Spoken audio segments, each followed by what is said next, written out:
Dr. Bill Crawford here, psychologist, speaker, author of 7 books, host of 2 PBS specials, here again to bring you another tip on how to help you create the life you want.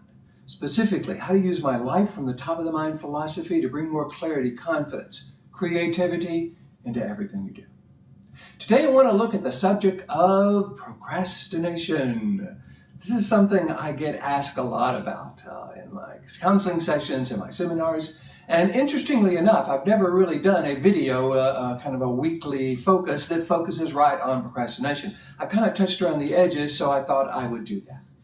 Now, it's understandable. Generally, we procrastinate about something that we really don't want to do. It's something we think we should do, but we really don't want to do it. We might even dread doing it. And therefore, we kind of don't do it because, hey, we don't really want to do it. It doesn't sound like much fun.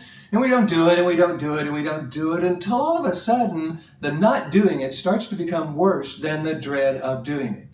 Taxes is a really good example. You know, I don't know too many people who go, hey, looking forward to paying some taxes this year. And so we put it off until we go, oh man, crap, if I don't get my taxes done, I'll go to jail or, something terrible will happen. So we're kind of alternating between resentment and avoidance and dread. For those of you who follow my life from the top of the mind philosophy, you know both of those, all of those, resentment, avoidance, dread, all of those are brainstem responses. Great in a fight or flight situation, not so great when we're trying to make more purposeful decisions. So let's look at this from what I call the top of the mind, from this upper 80% of the brain, the neocortex, where we can bring more purposefulness, more clarity, confidence, and creativity to what we do. So one of the things that I like to do is look at procrastination in several ways. If it's something you're being asked to do at work or something your relationship partner is wanting you to do, then what I encourage you to do is ask yourself the question, at the beginning of this job or at the beginning of this relationship, if someone had said, hey, Bill, it's going to be a great job, it's going to be a great relationship, there's really something we really need whoever takes this job to do, however. Nobody really likes to do it, but we got to know that you're okay with doing it. If you would have agreed to do whatever it is you're being asked to do at the very beginning of the job, at the interview, then I suggest we do it now, not necessarily because we want to do it, because we're a person of integrity. We keep our agreements. If we would have agreed to do it then I'll do it now because I am a person of integrity. It defines who I am in a way I would recommend to someone I love.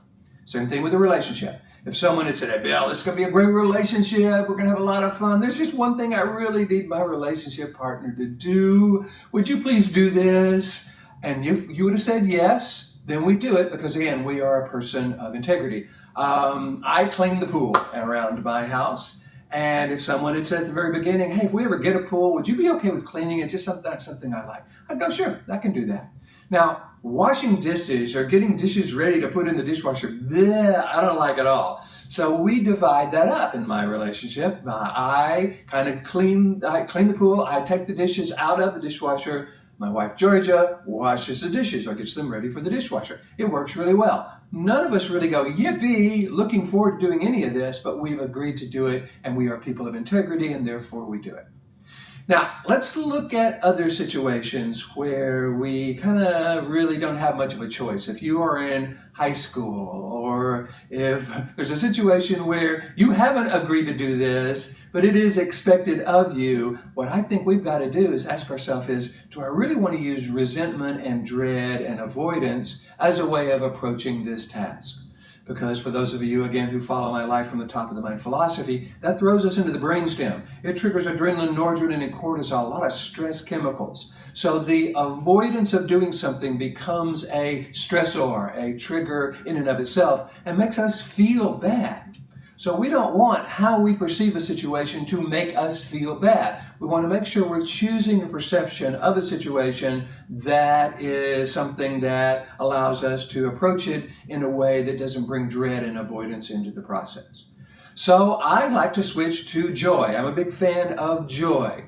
So the question I like to look at whenever there's something that I haven't really agreed to do, but I do think it's probably necessary that it be done, then I ask myself the question, okay, Is there any way I can find a way to enjoy doing that? Can I bring any amount of joy into the doing of it? If someone said, hey, Bill, we want you to look at this process and find a way for people to do it in a way that brings some degree of joy. Maybe not yippee joy, but at least kind of a minimum, on a scale of 1 to 10, maybe a 2 or a 3 or a 4. So one of the things people do is they break a task down.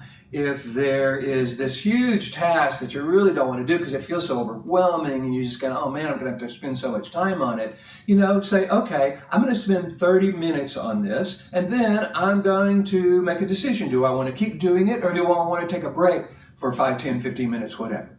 It gives you some degree of control in that, and it looks at the task not in terms of this huge thing that you have to do that feels overwhelming, but this thing that I can do in 30 minutes and maybe find a way to enjoy it.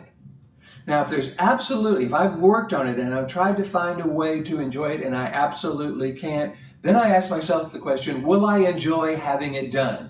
So is that something that feels good to me? Is there some reward for having it done? More free time? Now, you don't want to make the reward less stress because you don't want stress to be the driver of what you do. But reward yourself. Create something that if you get this done or work on it for 30 minutes, there is this reward.